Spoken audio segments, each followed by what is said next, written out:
Bob Bazans, and I'm an alcoholic. Sober through the grace of God, the power of AA sponsorship, since the 10th of December, 1967, and for that I'm very grateful. Thank everybody.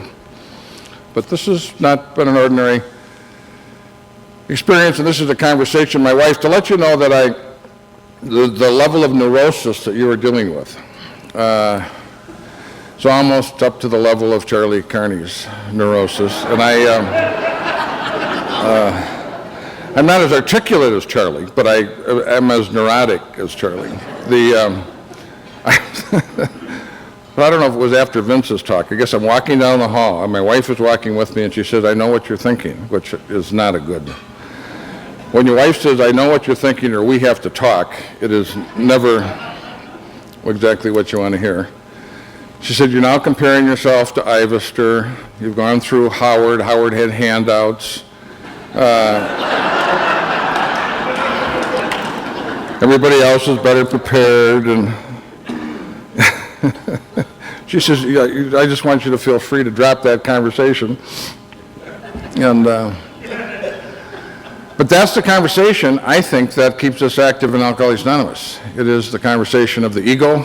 It is not the grounded conversation when we're plugged in. It is not the basis of our recovery. It is the enemy talking, but it's a loud, familiar pattern of thinking that we all have. Our program recommend, Katie walked up and said, "I'm going to do a reading, but I don't want to do a reading that's going to interfere with your talk or one that you really want to talk about."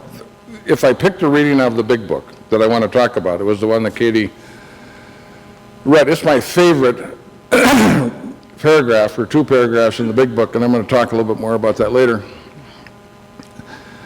But we've talked all the way through about all the changes that we go through, and when we get to the end of step 9, the book, we have the promises, and then the book talks a lot about that we're preparing ourselves for a spiritual life.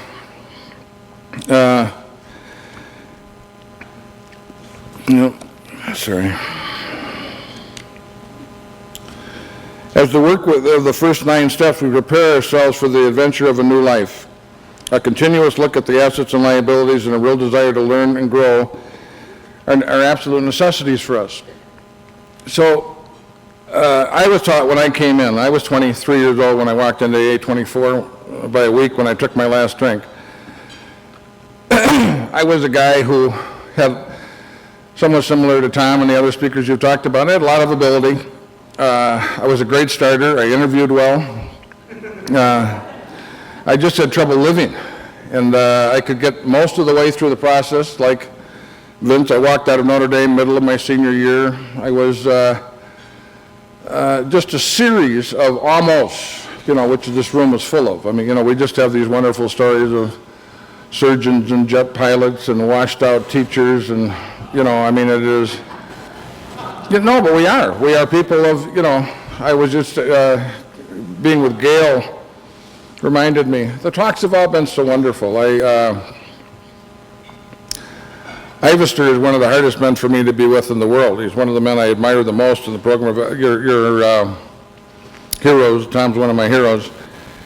And, but I was having the feeling as I was listening to Tom talk, when my wife is saying you're comparing yourself to Ivester, which is not a good idea for any of us in the audience would know, is Tom didn't do it. It was done through him. He cooperated with the power. Tom was not the power.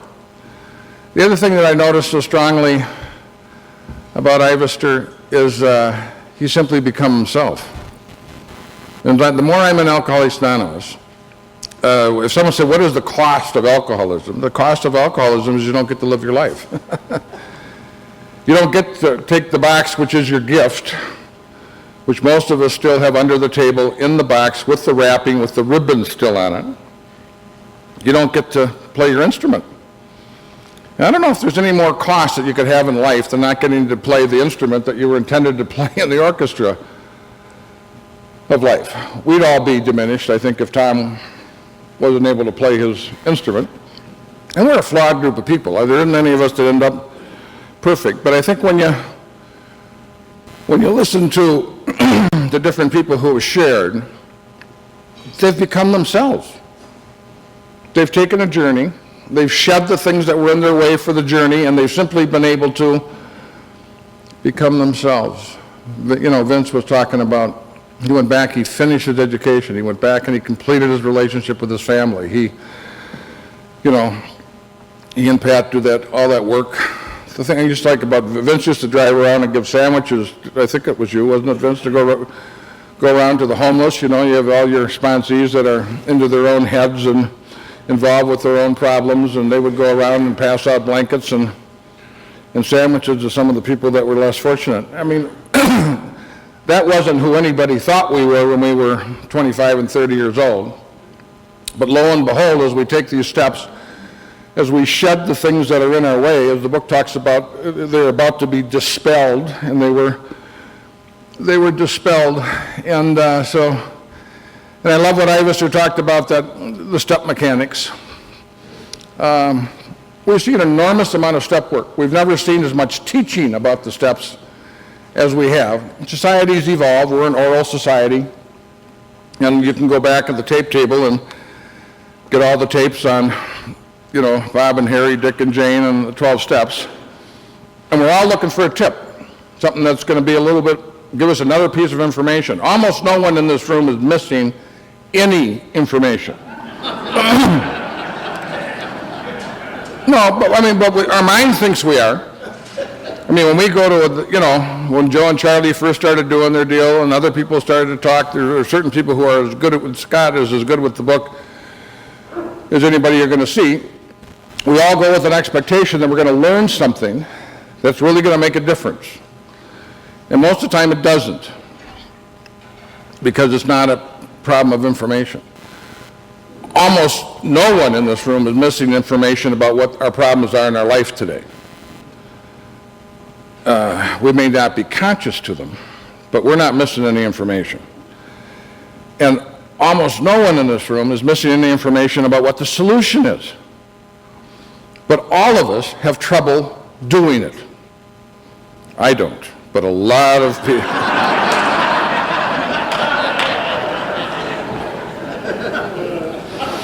But there's an enormous amount of sobriety in this room. But if the world decided to have an asshole contest, we could field a team.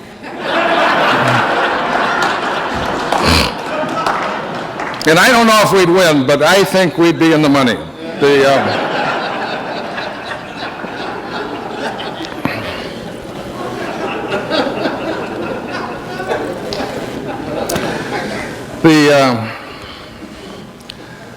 The talks have all singularly been wonderful.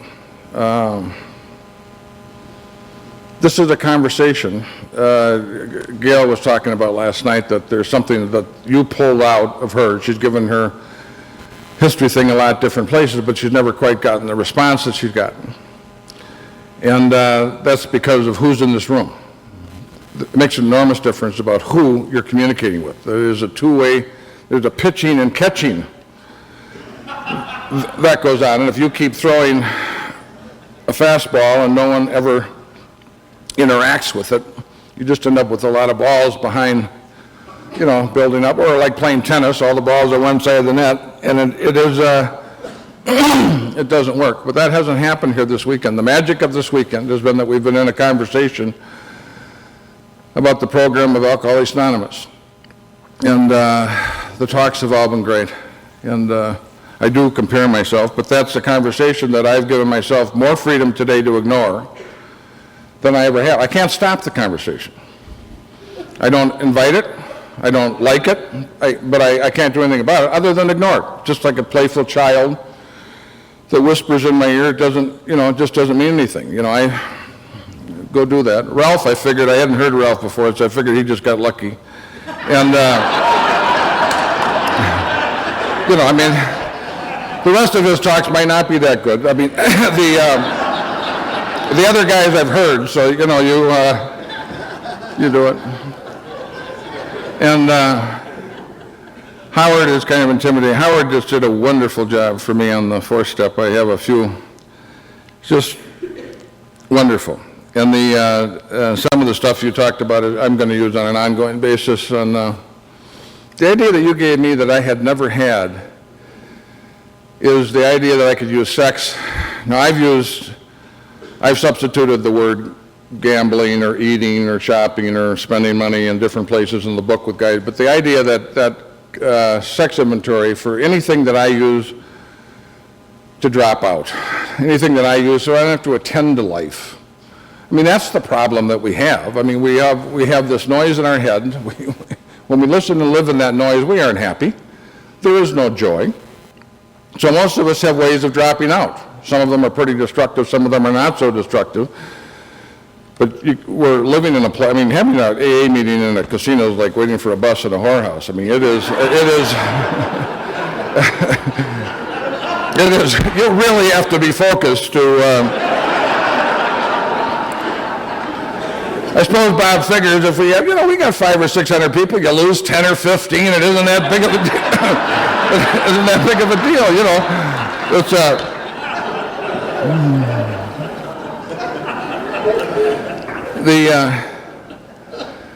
but if you walk out in that room,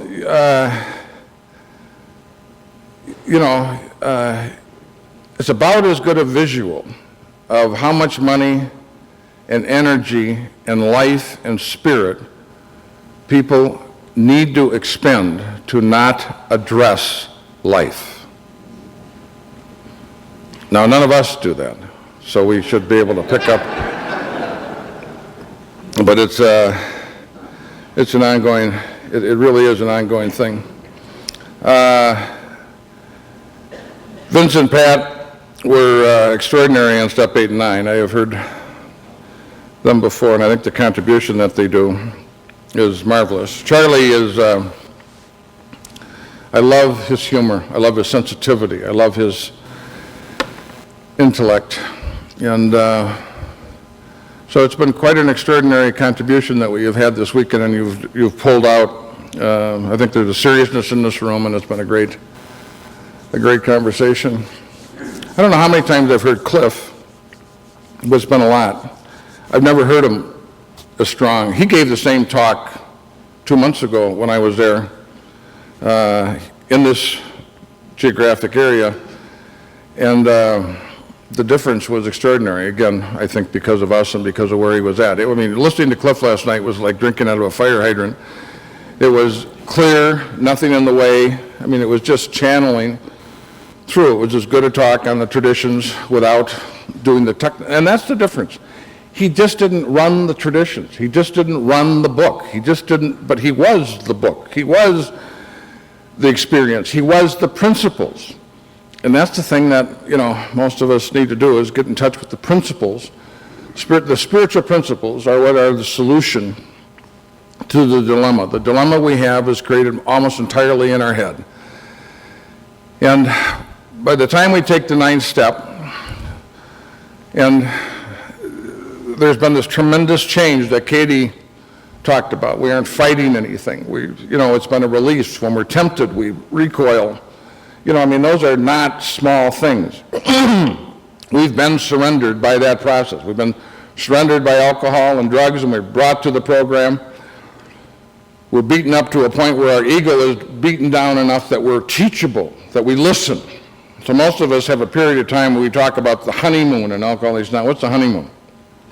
Well, it's a period of time where often where the circumstances are terrible, but we're okay. You ask a question, you get an answer, got an answer, and you ask someone what to do, they tell you what to do, and you go do it. You go to the meeting, and you're not engaged, I'm trying to think of who that wonderful Hightower, that Earl, and he does a thing about the mind of the newcomer, at the meeting, that unbelievable, conversation that's going on. So you're talking to the guys and gals that you're working with. You ask them how they are, which is not always a good idea. And they do a dump. It's not a communication. It is a dump. A switch gets turned on, and their internal conversation becomes, hearable, and they do a dump. It is like, CNN,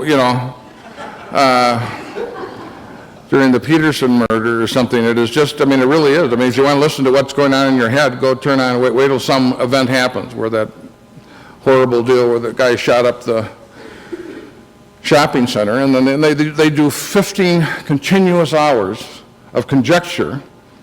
Your daughter died. How did that make you feel? How did it make you feel that your daughter died? I mean, that's going on. So that's the noise that's going on in our head. If you ask the person how they are, the new person, that's what you get. But someday you ask them how they are, and they say, I'm okay. I'm a little crazy, but I'm okay. Went to the meeting last night. It's a different conversation. It's a conversation out of the action and the program that they are, not out of the conversation in their head. They have now some separation from the reality, and I don't know where the hell all this, I'm, kind of scattered this morning, but what happens to us, if our book continuously talks about, and the 11th step talks about increasing our conscious contact with God. What do we do in Alcoholics Anonymous? And I don't even know that often we're aware of it. We keep trying to describe what we do, and I think that's why we want to become somewhat more mechanical. When we bring a new person in, it's like a wet, frozen log into a bonfire. That person comes in the room unconscious. And when they're in the rooms, we see something in them and for them that they can't see in and for themselves. We're on the other side of the experience that they are now, going to have. And we create, what I'm talking about was happening this weekend, a collective consciousness. And that person drafts on the collective consciousness that is in that room, and they don't even know it. They just feel better in the room. Now, they may go, someone will ask them why they feel better. They may give you a fact. They may give you something that Howard said. They may give you, but they have no idea. Most of us often don't have an idea. But there is something that happens when our minds and hearts are joined. There is a clearing that was in the room last night when Cliff gave that wonderful talk. That's in this room at this moment, and that's in the meetings that we have. And that person is plugged in to a different reality, plugged into a different part of themselves that they have not been able to access on any sort of willful or ongoing basis. And little by little, they are able to take that out of the rooms into their lives. And it takes quite a while before you're able to take that, take it out of the room. That's why we recommend that people go to so many meetings early in sobriety, is because we elevate their consciousness. We wake them up. I mean, most of us are sleepwalking when we walk. I mean, literally. A number of people Cliff talked about that woman who couldn't talk, who couldn't look at you, and I have the sponsees, and I say, you see those shadows out there? Those are people.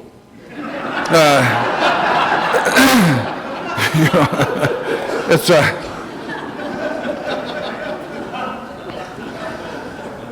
but there is a different level of consciousness. I mean, when I'm serious when I say the problem is being unconscious. I mean, we talk about it in lots of different ways: self-centered fear, self-centeredness. I mean, the problem is that the self we're involved with isn't the real self.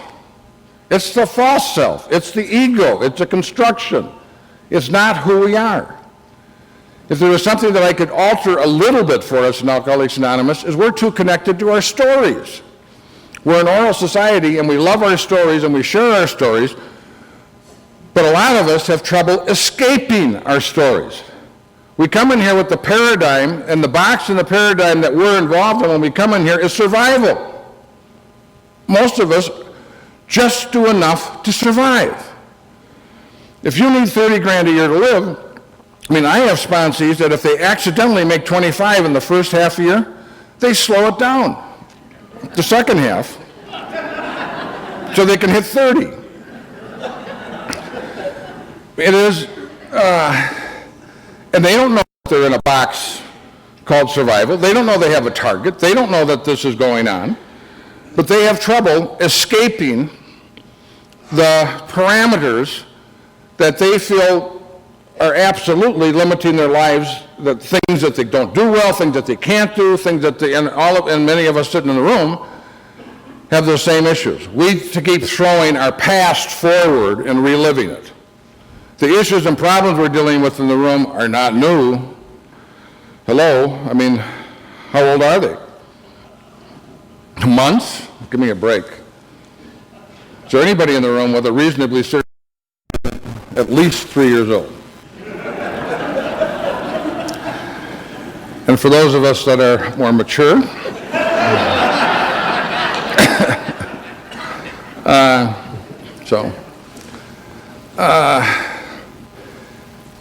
I don't want to be negative, but there's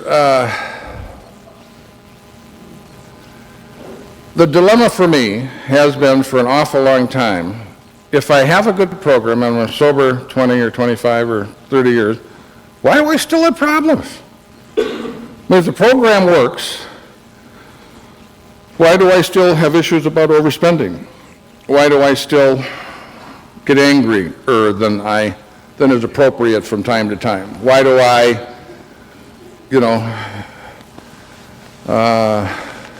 why am I that way with my wife on occasion?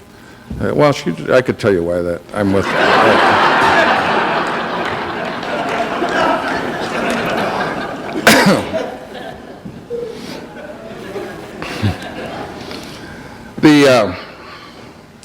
So for me, the dilemma is that we're 5 years sober, we're 7 years sober, we're 10 years sober, and we still have issues with work, money, sex, living. When Tom talked about the mechanical approach to alcohol, and I want to be clear, there are times when doing things mechanical is just fine. That's all you got, baby. You got to go with it. There isn't anything wrong with putting one foot in front of the other. There isn't anything wrong with going to the meeting. Anything wrong with studying the book. But the book's the menu. You will starve to death eating the menu. Not funny. It is happening all over in our fellowship. There are people who have the first 164 pages memorized that I wouldn't go on a fishing trip with. They don't have good marriages. They can't, their lives are not good. There are people who, I mean, it's not okay. Now, I'm not up here, I should give my diet talk.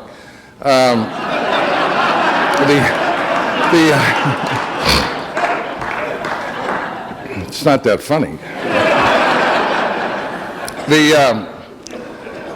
So I'm not up here saying, follow me, I'm the guy that's got it together. What I'm saying is what we're talking about is life.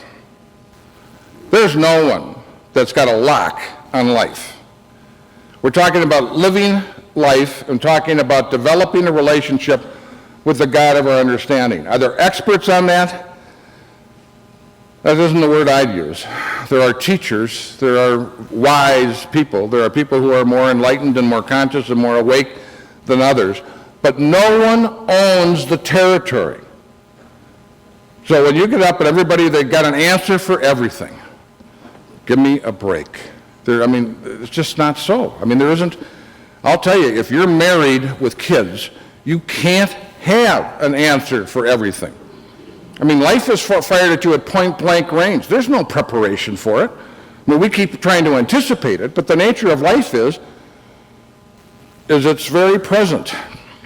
It's almost always different than we anticipate it to be, and there is no real preparation for life. Some of us try to reduce our lives to get only certain people who will put up with our crap and in them, in the boxes, and get jobs where they'll put up with whatever the hell we're doing, or, we try to accommodate and design our lives so that we don't have some of the issues that we would have if we were just kind of out there. That doesn't work. It always breaks down. It's good for a while, but it doesn't work.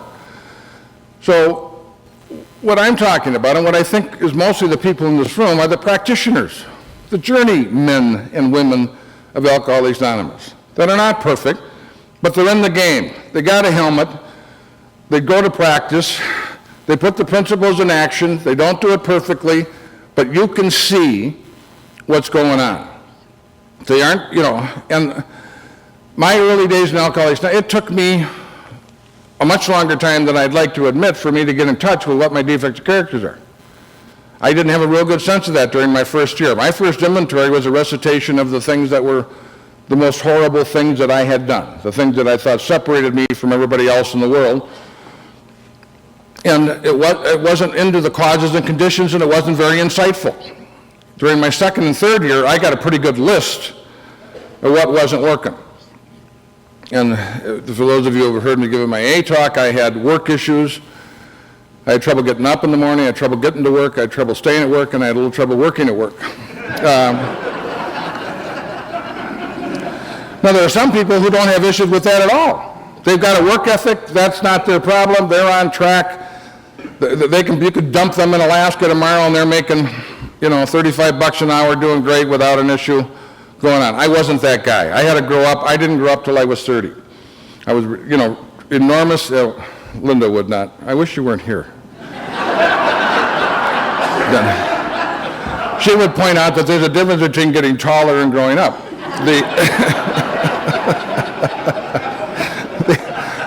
I think my immaturity is charming. I think it's part of the...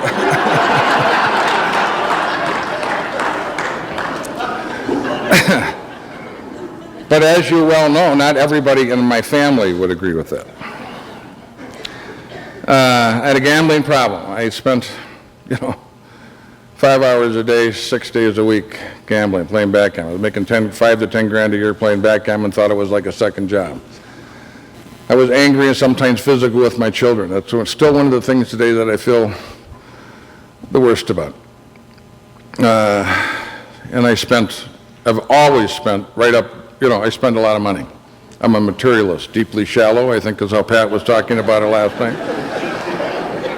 And Charlie was talking about shallowness. I love that joke where the guy's, he's a brand new Mercedes, very expensive Mercedes, driving along, and the guy side swipes him, and he's out and takes off. And he's outside his car, and he's just livid that this car has just got the mirror off, and the whole side of the car is taken off, and the highway patrolman comes up, and he's just screaming, I just bought this thing. I got this, I don't even have a license plate, and I'm going, and this jerk comes by, and the guy said, well, sir, calm down. I think you're in shock. He said, he just took your left arm off at the elbow. He said, my Rolex!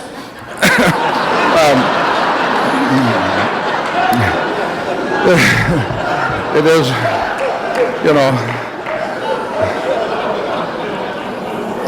that would give you an insight into me that it was,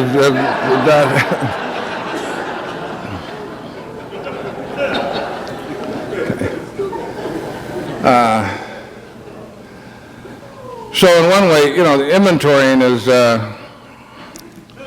Bill so closely links inventorying and the spiritual awakening together. The process of getting involved in discovering what is the unworkability of our lives, getting it up into our, so how do you, first of all, you have to get it up into your consciousness. How do you do that? You have to name it. You know the power of naming? I mean, how many people in the room, the first time they had to raise their hand in the room and say they were an alcoholic? Not always a small deal. Some of us, it wasn't a big deal, but for some of us, naming it was a big deal. When I had a name that I was abusive to my children, that word almost couldn't get out of my mouth. I used to hit Peter once in a while because he was such a little jerk. That conversation I could have.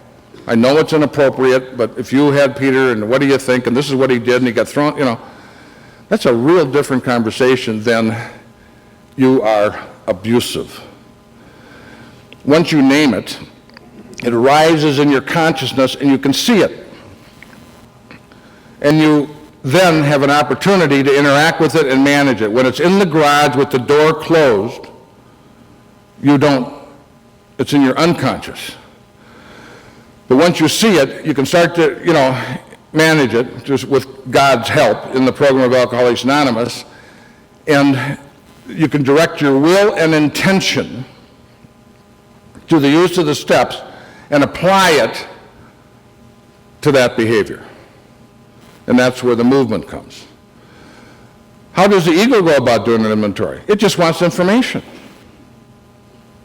It processes information. This isn't this isn't an issue of information.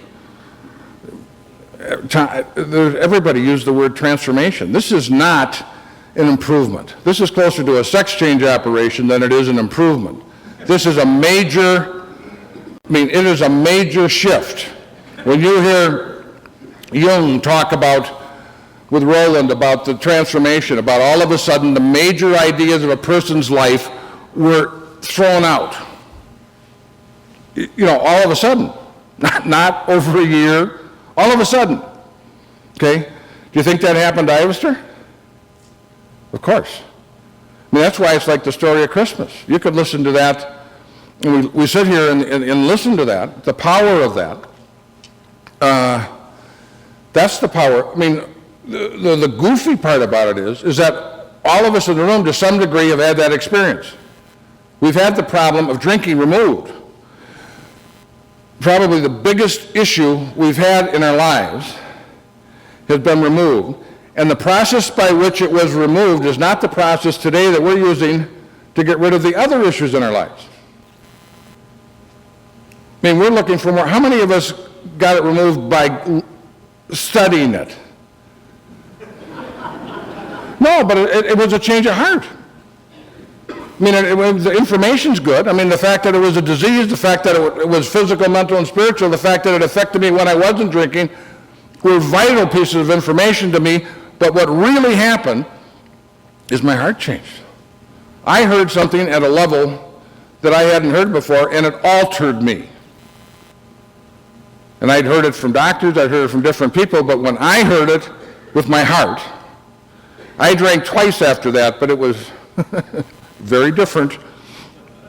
Wasn't the same. I drank on our honeymoon, and I drank out in California on a business trip, and it wasn't okay. It just wasn't okay. It didn't work. I wasn't, going to do that. So a lot of us, there's an awful lot of inventory going on without much change. And that's, in my life, that's even true. Accessing the power, because the power is God, you don't snap your little fingers and say, over here, get on this. I'd like this, And yet, it isn't like that isn't where we're going. It isn't like that who we have to use. It isn't like that we have to channel that power through our life. We have to. But you don't own it. It's not mechanical. If it was mechanical, every time you had a problem, you just click your heels and say the third step prayer, you'd be back in Kansas. There would be nothing wrong. And some of us talk as if that's all you have to do. You have a problem like this, go work with someone. You have a problem like this, go take a fourth step. Go inventory. I got people who inventory it. We're talking about Cliff dying. No. When I jump around a lot, but when Vince was talking about the step work that Cliff had done the last 15 or 20 years, what a marvel, and anybody who knew him, you could see a change. You can see changes when they happen internally in all of us. It isn't like you don't know that's going on. But last week we had a men's retreat for my spiritual group that I'm in, and one of the guys didn't come to the group, and he committed suicide on the Sunday of the retreat with 20 years of sobriety. And so I don't want to pretend that there aren't levels of desperation in this room. And I don't want to be negative, but I also don't want to be,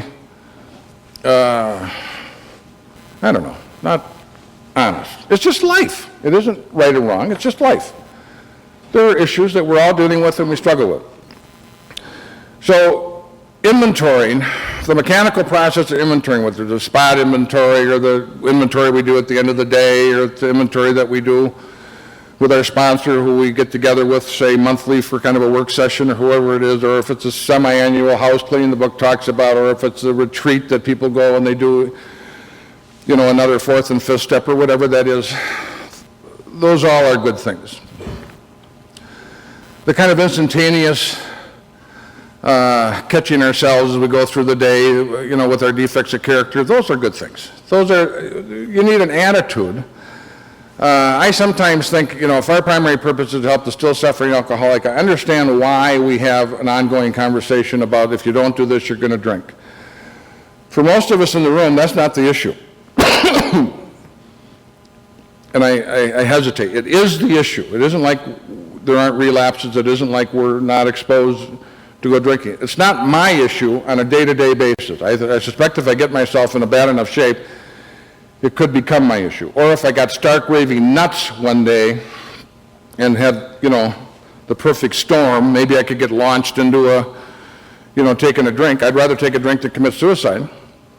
I wish that man on Sunday would have drunk rather than put a gun to his head. I mean, that's somewhat heresy, but I do. I wish he would have, come spent the weekend with us and, gone through it. So we're not missing any information. If we go about so part of what I'm saying is, if you're bringing your ego to do the inventory, you're bringing a knife to the gunfight. All it's going to do is get you more information and more insight, like the more insight is somehow, and more information is going to make a difference and somehow motivate you in the process because you've got better data. Or you're going to listen to someone who's got a better technical process and another column. You need a fourth column, Howard. Okay. And Howard talked about the guys that are really dirty and tell jokes that were, they're funny but they're dirty. But Howard's jokes are clean but not funny. And I don't know what you do with that. He never addressed that. He never brought that up. And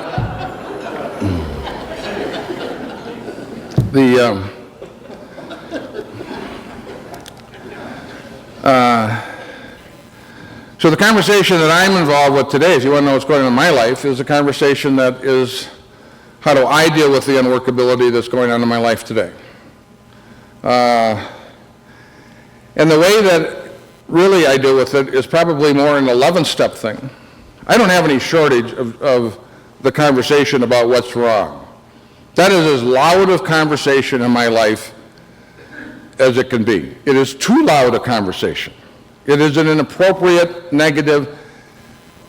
It, left to its own self, it murders the psyche and destroys the spirit. It is not a responsible conversation, and it is one that I've tried to interact with all my life. I just recently have had kind of a breakthrough, and I'm going to talk about that. And, we'll see how the breakthrough is, but it seems kind of different. And what Scott's going to talk about in the 12th step is that, how do the changes take place? I mean, when Katie was talking about the reason I like that paragraph on page 84 or 85, it doesn't talk about the changes come because of effort. It says it's almost as if it's happening by itself. It's almost as if the problem's been removed. And that's how most of us felt about our issue of alcoholism. But it isn't how we feel about our pornography. It isn't how we feel about our debt. It isn't how we feel about our marriage. We don't feel like the problem's been removed, that we're in a position of neutrality. I mean, we don't feel that way at all. We feel like we're mired and caught in a web of circumstances, and we don't know our way out. And that's a matter of the heart. That's the matter of God. That is a problem and issue. Whether or not you can quit on a non-spiritual basis depends upon the degree to which you've lost control in the process to make the decision. And most of us, how could my wife have had that conversation with me going down, I think she was just lucky and she guessed, but other people would say I have a pattern of thinking. Which is killing me, which is not okay. And how would I get out of that pattern? By raising my consciousness. I mean, why do we drink? Because we lowered our consciousness. We're in pain. If you're in pain over any extended period of time, you're going to do something to get out of the pain. What did Charlie talk about? We're seeking pleasure and avoiding pain. I mean, that's just you don't have to be a rocket scientist to figure that one out. I mean, why do you think people are sitting at those machines 8 or 10 hours? I mean, and I'm not against it. It's fun, it's recreation. There's certain parts of it that are, just fine. But when you look at the face of many of the people at the machine, it doesn't look fine. I mean, we can I mean, you can see it in a meeting. I mean, you can, when someone walked up to Charlie and said, "What's wrong?" You know, I mean, we see it in each other's faces. You can kind of see if someone's okay or not okay. I don't know how we do that, but we can't always do it, but we can often do it. They're just the eyes are the windows of the soul. You can just, if we are not so involved with ourselves, I can take a look at Mike and take a look at it and think, yeah, he's good, he's fine. No, he's fine, he's okay. So we need to increase our conscious contact with God as we understand Him. But most of us don't know how to go about doing that. And a hell of a lot of us don't want to go about doing that. And many of us have never given any thought as to why we should do that. For those of us that are struggling with life, and I want to report to you that that's everybody. There are people who don't look like they are as much, but I don't know anybody who doesn't have stress or issues or, some negativity. My wife lives her life with a graciousness that I would like to apply for. She doesn't have it is so much work for me, and it kind of comes naturally for her. It almost irritates me. It isn't, she doesn't have to read the books I read. She doesn't have to, she just does her thing, has her own spiritual program. It's kind of like the difference between the people who, when they really wanted an answer, they'd go to Elsa. And when they wanted to delve into the whole thing, they'd go to Chuck. Because there were differences between those two. Elsa could have a 2-minute conversation with you and just nail it. And yet Chuck had an insight that was, he had an insight that is changing my life today. Gopher State Roundup, we had Chuck for the first 5 years. We had him at Gopher State Roundup, and he would hold court in the hotel room. And there'd be 40 or 50 of us at his feet listening to his deal. And he looked at me and he pointed down to me and he said, I asked him a question about something that wasn't working, and he says, the man in the street who's committing rape is doing as good as he knows how to do at that moment. When he knows better, he'll do better. When he has more light, that will not be an issue. And then he said to me, you already are as wonderful as you are ever going to be. And he said, I know you don't. Well, Christ, I not only didn't like it. I mean, how many guys at 24 years of age, or 27, or was almost 30 when he said that to me, would want to believe or think that it's so that they're as wonderful as they're ever going to be? I mean, that's not good information if you've got a blow-up doll in the back of your car. It is.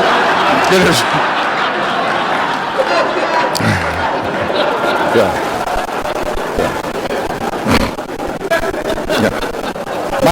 Mine is for the HOV lane. It is not.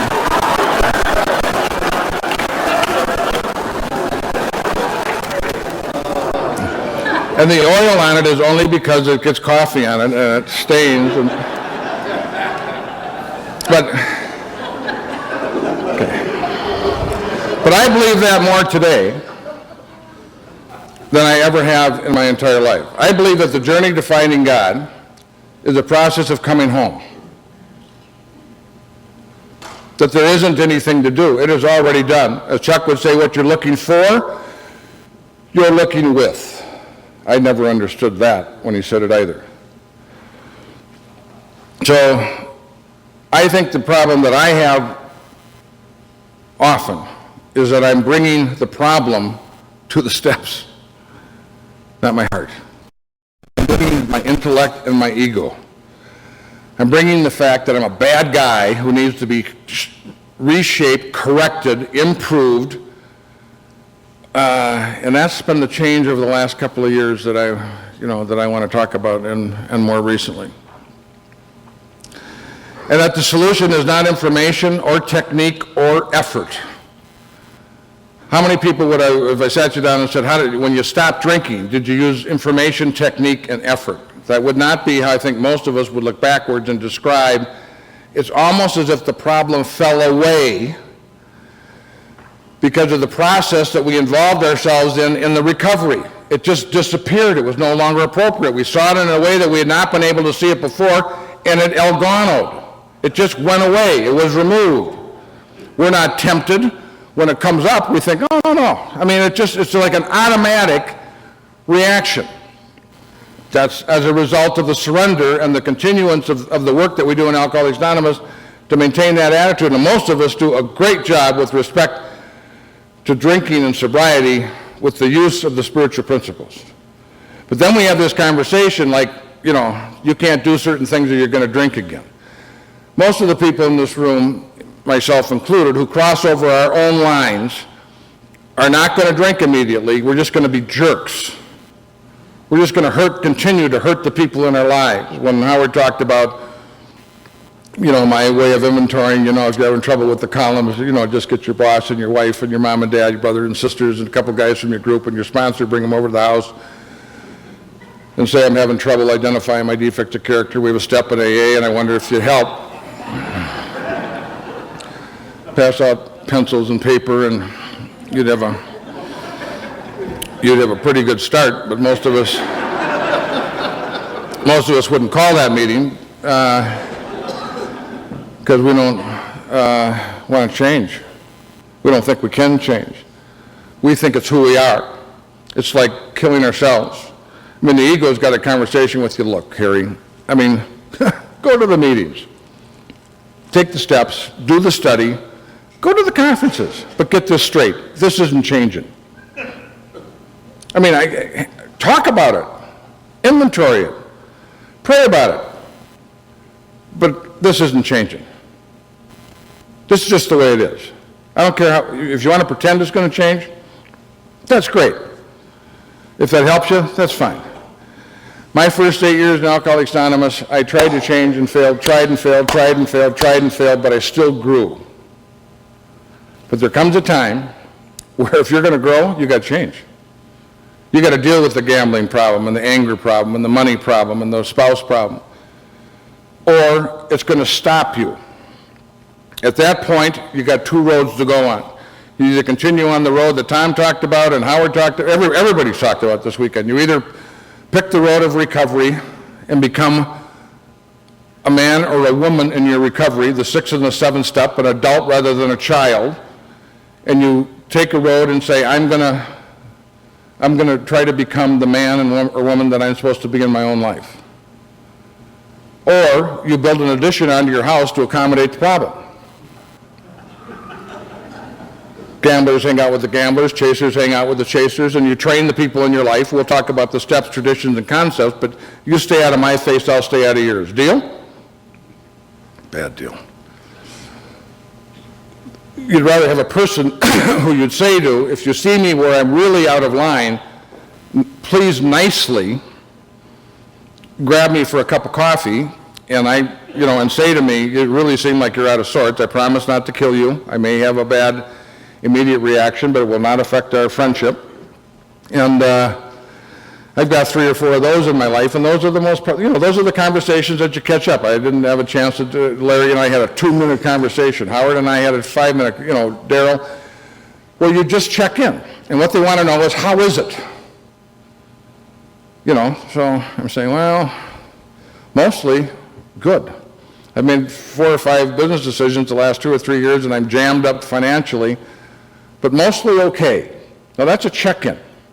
The idea of that conversation is that I'm going to do a report in the 2-minute conversation that I have, and you're going to walk away knowing whether or not I checked in with you.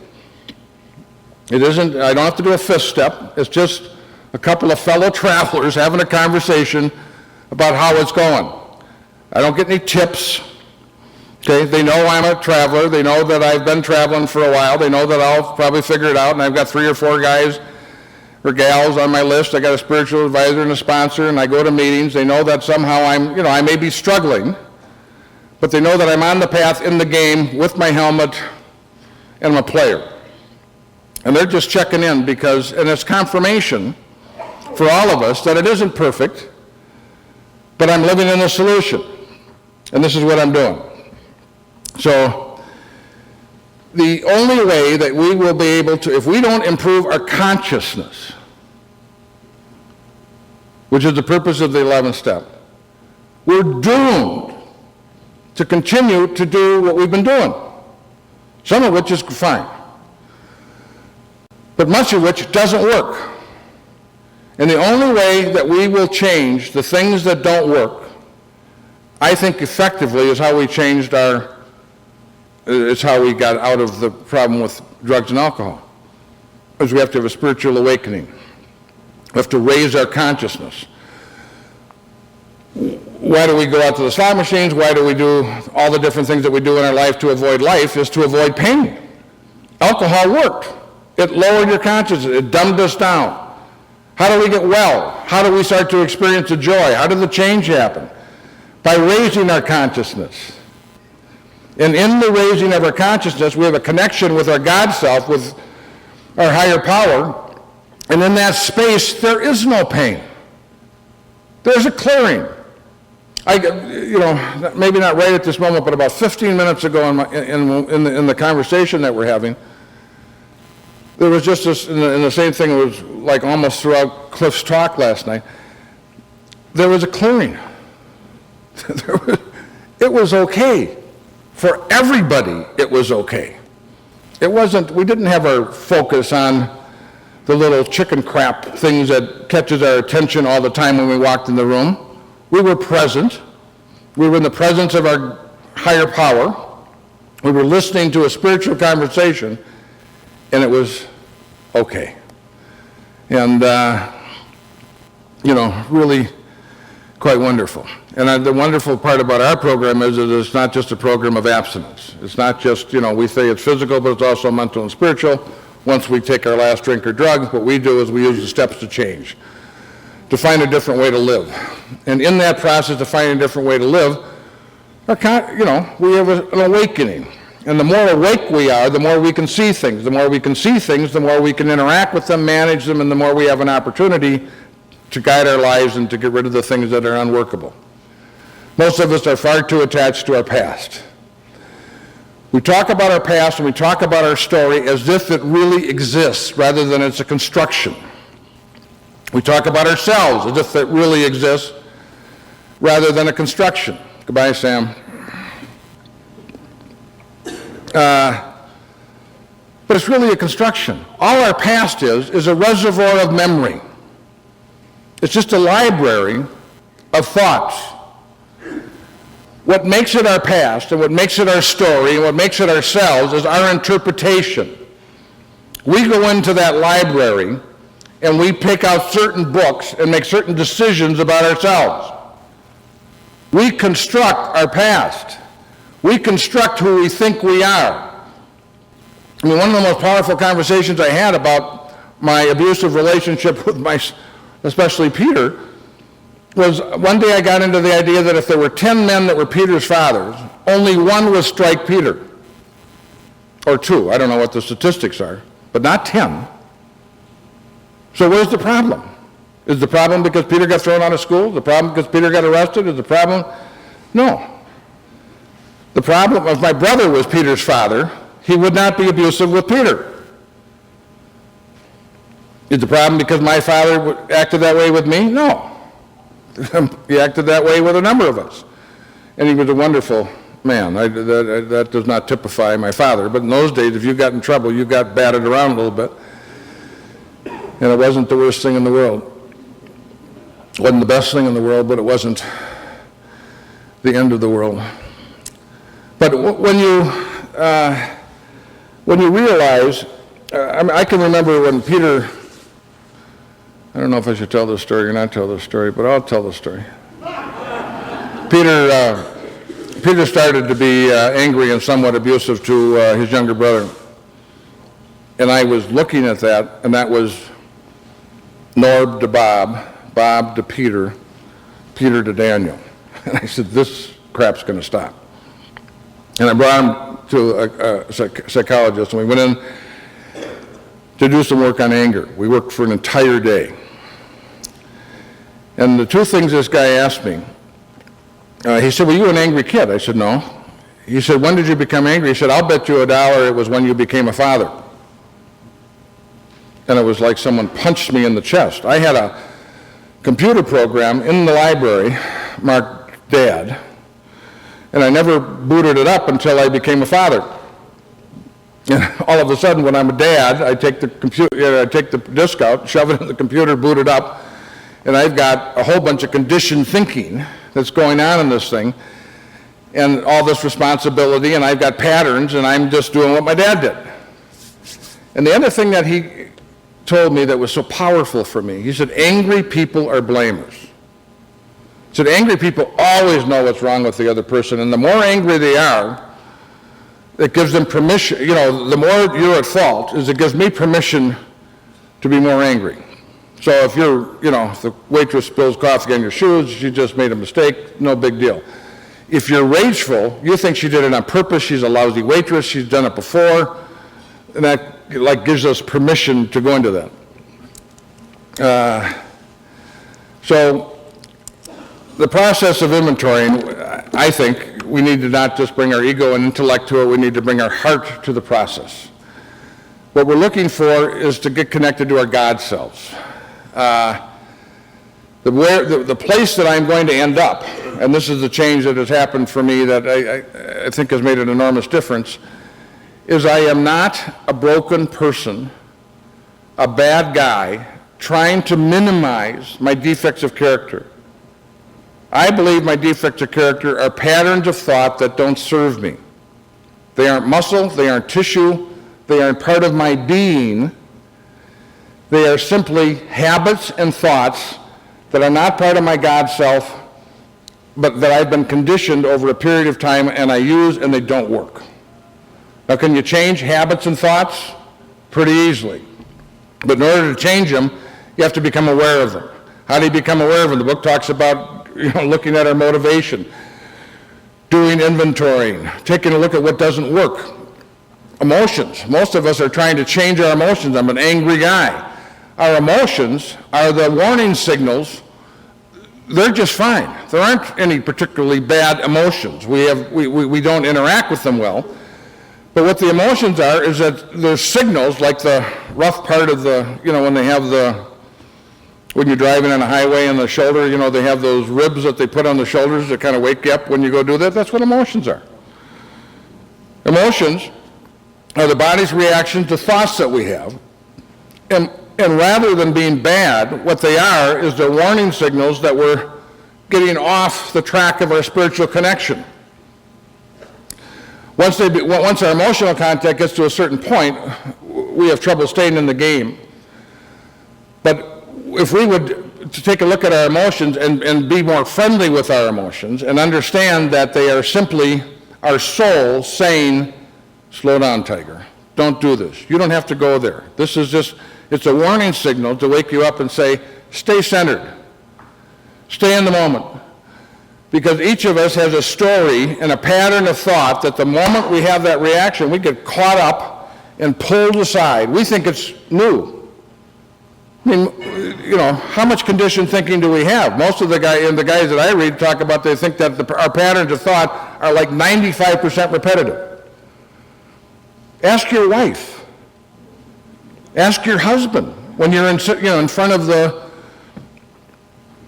shopkeeper who's taking a half hour to write up the bill like I was yesterday, rather than what would be normal if it wasn't being trained and it wasn't new and you go. My wife could tell you exactly what was going through my mind. Now, I wasn't inappropriate. I didn't that time overreact and go through the sort of process. But anybody who knows me knows what I was going through. When I was going through it, I didn't feel like it was number 1,298 that I had done that. I thought it was this woman who was incompetent, who was in front of me, who was untrained, just trying to irritate me so no responsibility whatsoever, no sense of the pattern, so that's why one of the reasons why we inventory, But if we would get open and start to see the patterns in our lives that don't work, what was going on in my mind when I went through is just calm down. Do not be a jerk. you've got a pattern of thought that you do not, you can let that train go through the station. You do not have to get in that train, lock yourself in the club car. Just let the train go through the station, Bob, and just stand where you are. You're with 3 other people. It's, relax.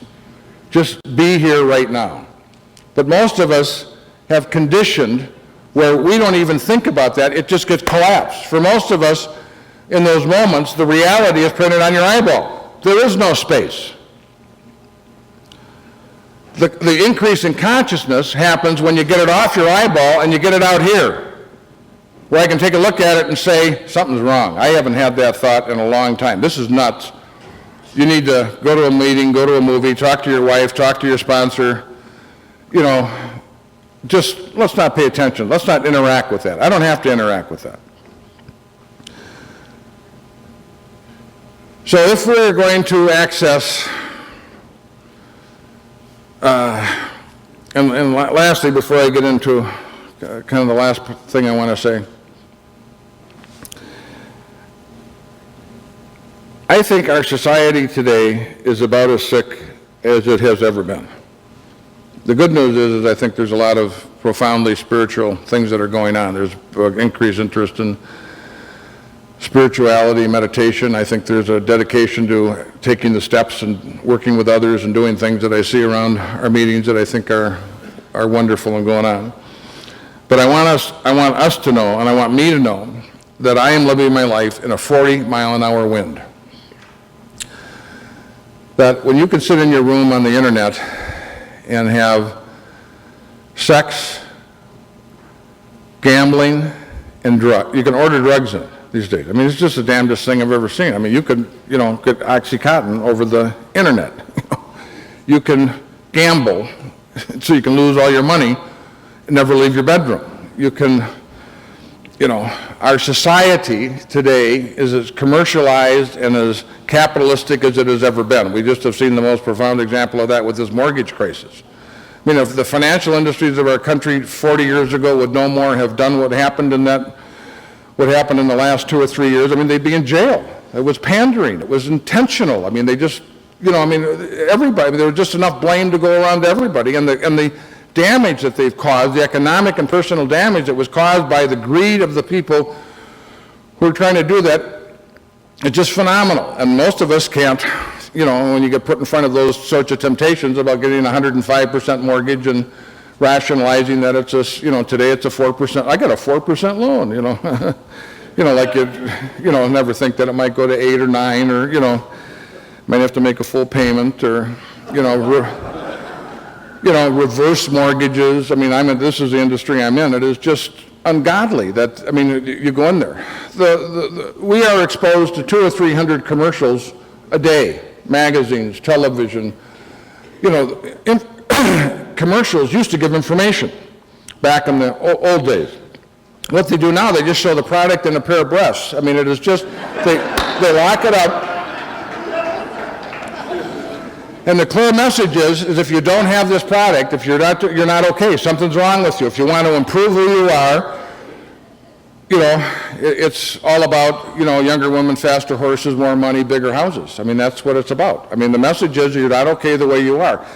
That message is being gotten to us subtly everywhere. You are not okay.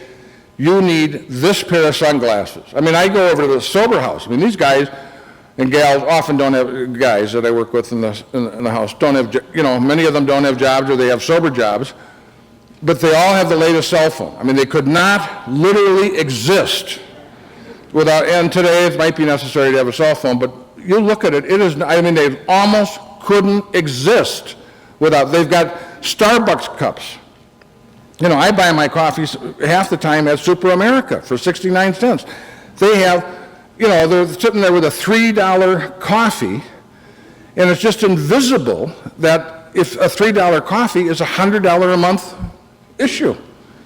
When they're it's just, the level of consciousness is just like non-existent, not awake, not doing that. So if you wonder why sometimes when you're not doing work, why you're drifting, it's because there's a wind. Society, when I came in the 60s, and I think Tom would say in the 50s, there was an enormous support for recovery. I mean, it just go out, get a job, get your life together. When I came into AA, almost everybody was married. They were churched. They were educated at whatever level they were going to be educated. Today, with the drugs and alcohol happening so young, we get people that haven't finished their education, are not church, are not educated, their sense of life, I mean, their big picture is 2 days. 2 days. They don't have a sense about, no one's building a cathedral. The best they're doing is laying bricks. They don't have a big picture. They don't know what kind of a man they want to be, and that's our society. They know what kind of jeans they want to wear. They know what kind of car they have to have, but they don't know who they want to be in their own lives. The examples that I have when I looked around the rooms about, I mean, one of the changes, I love what Cliff said about that insight about why we don't get as many 12-step calls. I think that's absolutely correct. But the groups were smaller, and we didn't get a new guy we got a new guy every 2 weeks or, some period of time, and that person had a chance to get assimilated and brought in, and it was closer. We didn't even go to as many, we didn't go to as many meetings. I guess I was going to 5, 6, 7, but a couple of them were luncheon meetings. But we were all connected. We knew when there was a problem with someone. Today, the groups I go to are often, I go to 2 or 3 groups that have 30, and I go to a couple of groups that have 150. It's a moving sort of thing, and it's a social sort of thing. There's dating and all the stuff that's going on in the groups. But what I'm saying today is that there's a suck to society. There's a message that is going on. We have become as secularized as we could possibly be. You can't talk about God. So how are most of us are not even interested in that conversation. And yet our book is saying that's the solution. You want a solution? It's increase your God consciousness. You increase your God consciousness, you are home. You are connected to your intrinsic wisdom. You have access to the mainframe. You've been walking around with a little handheld computer trying to figure out what's on the screen and what to do with it. Why don't you plug into the mainframe? And when that opens up, it's all okay. When we're connected with our true selves, there's nothing wrong. I believe that in many ways we are perfect crystal magnets that have been dragged through the junkyard of life. And when we show up in Alcoholics Anonymous, we are a 5-foot sphere of metal wrapped around this magnet, and that the process of doing the steps, going to meetings, talking to your sponsor, and working with others, we start to remove what is in the way of our God consciousness. And little by little, we start to get returned to who we are. And when we are connected to our God consciousness, we know. Most of what, if I had a big circle up here, and in that circle was everything there was to know. And I took a piece of that pie and said, this is what you know. And took another piece of the pie and said, this is what you don't know. The rest of the pie is what you don't know and don't know you don't know. Almost everything that you need and I need when we came into the program was what we didn't know and didn't know we didn't know it. It came from a place where we were not looking. It was something, a man once said, you can't learn anything you don't already know. How many times have you sat in a meeting and heard someone say something, and you don't go, oh, I agree with that. Your soul just goes, oh, yeah. I mean, it isn't like it thinks it's okay. It isn't like we think it's correct. We know it is correct. And how do we know? We've never heard it before. Because we have a knower. Because when we're connected to the God of our understanding, when we've had a spiritual awakening, when we've done an inventory and we have some sort of sense of the issues and problems that are in our lives, and then through prayer and meditation, we try to increase our conscious contact with God. And if we don't increase our consciousness, and what we've been doing is the best we know how to do, we're simply going to continue to do whatever we have been doing. You want to know what the next 5 years are going to be like? Throw the last 5 ahead of you. How many want to buy in that program? Some of us, I mean, it isn't like it's horrible. I'm just saying that most of our reactions to that, especially if we're in early sobriety, is, oh, hell no. But the only way that's going to change is for us to wake up. And the way for us to wake up is by taking these steps.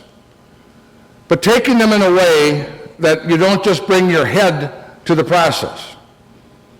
And by living these steps. The steps are something we study, the steps, you know, I mean, the hard ass, you know, the Green Berets are out, and, you know, the answer's in the black, read the black part.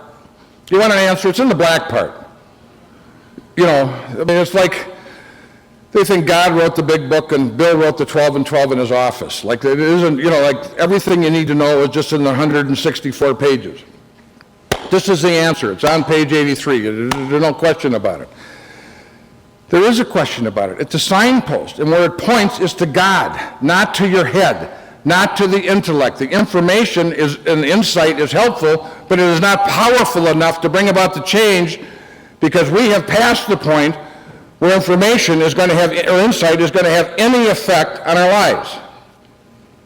And so how do you get your heart involved? How do you, you know, if the answer to the problem is surrender, as Chuck talked about, I mean, how do you go make someone surrender? You can't even describe it.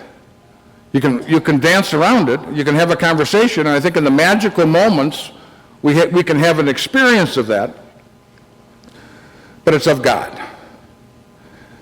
And all of us have had those magical moments in conversations with sponsees and the conversations with other people where it comes alive, where we just get a sense that it's going to be okay, that if we put ourselves and our hearts in that process, we're going to move, you know, we're moving towards the light. And that is, we're moving towards love. We're moving towards God. And I don't think the fear that I always had is what someone talked about. I'd have to go to China, you know, or do something if I was going to really pay for my life. But I really think that what's happening to me is that I'm coming home. That I am not a broken person. That I am a person who has conditioned patterns of thought that it looks like, what do they call those, hologram? It looks like a hologram, all those thoughts woven together, appears to be me, but it's not me. There is a real me that when I'm connected to that consciousness, I can watch that other person. I can watch the thoughts. I am the consciousness in which that happens. And when I am connected to that consciousness, through the steps, doing the work in my life, I am connected to the source. I am the source. I'm not all that the source is, but I am home. And in that space, with some guidance, I know. I know what's okay. I know what's not okay. I'm at peace in that space. I know more about who I am in a meeting of Alcoholics Anonymous than any other place I go. I just do. Why is that? It's because of the consciousness that you supply in that room. Some of the work that we need to do after a period of time in Alcoholics Anonymous is not communal. It is personal. We have to, each of us, God could and would if he were sought, each of us has to take some time, I believe, doing some spiritual work. If you're stuck or things aren't very good, go ask someone about a book that you might read that would crack open, you know, just let a little light in the process and stimulate a pattern of thought. I think so many of us are in patterns. I think a lot of us use our sobriety as prima facie evidence of why we don't have to change. I got 20 years of sobriety. It's like my merit badge. I mean, I got my master's card, you know. Don't tell me it doesn't work. It works. When I really want to have the right conversation, I talk about how many meetings I go to, how many guys I sponsor, and how much sobriety I got. What does that have to do with being in financial trouble? What does that have to do with being self-centered? What does that have to do about having my life in order? Doesn't have anything. I mean, if you're breathing, you're going to have issues. And if you're going to have issues, and if you're in this program, and if you're a real practitioner, You're going to be in the process. It isn't going to be perfect. It's going to be pithy. It's life. But I'll tell you something wonderful. It works. And I'll tell you something other wonderful. When you and I connect to our God selves, there is a feeling of joy and peace. Most of us, if you ask someone quickly what they want happiness. Happiness is more conditioned on circumstances being aligned to the way we want them. But joy and peace are not contingent upon circumstances. Clint Hodges had joy and peace as he died. My friend who committed suicide did not. He was in despair. He could not see that. He was in the problem. He was convinced that the way he saw the problem was who he was. And there was no light, and he was shut down and alone, and he did not know that he was as wonderful as Tom Ivester. He was. And that if he came in this program and did the work and opened himself up, that he'd find his gift. And the gift isn't a partial answer, it just isn't the removal of the problem. It is the falling away as we wake up, the same way our drinking fell away, the same way that when I was at 8 years of sobriety and got down and took 6 and 7 step at depth, that 4 of the major problems of my life fell off. Now I had to do some work to maintain that spiritual condition so that they didn't return, because I think there's always skid marks. I think there are. I think if it's just, you always have a little invitation to return as you go to do that. So my life today, the chances of me being continuously married for 40 years and more in love with my wife today than I was when I married her, having a good relationship with all 3 of our sons, of having the same sponsor that I had when I walked in the front door of Alcoholics Anonymous, who has contributed more to my life than I could possibly explain. And many of you would not think, he's not the guy who you'd headline at a conference to do a dissertation on the book. He was the book. He just was the book, and he was the action, and he was the 12-step work, and he was perfect for me.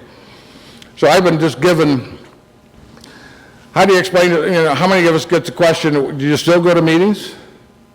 By those of our family members, that or people who know it, why do you still go to meetings? And which is really a great question. But my life is so much better than it would have been had I never had the problem of alcoholism. And I really think that when Jung talked about that alcoholism is a search for spirit, and that we are looking to come home, and that the throwing out of our old ideas, which is, I think, our past. I want the past available. I don't want to forget the past, but I don't want to be the past. I don't think our past and our stories describe who we are. They're funny, they're entertaining, they're important, they're part of our culture, but they are not who we be. And the program is a program of changing how we be. Most of us want to change what we do. In order to change how we do, you have to change how you be, and changing how you be is transformation. Transformation is of God. And that process, which isn't a conversation that is easy to have in our society today, and there are fewer places to go to have that conversation. One of the most wonderful things about Alcoholics Anonymous is we have that conversation regularly. It's a little different conversation, and it's not always the easiest conversation to have in AA, because we want to return to the information and the technique. It's a hard conversation to have, but it is the conversation that for those of us that have been around for a while, it is where we want to go. It is where the resolution, it is where the peace, it is where the full recovery is, it is where the full measure is, and it's where life is. God bless you, and thank you for having me.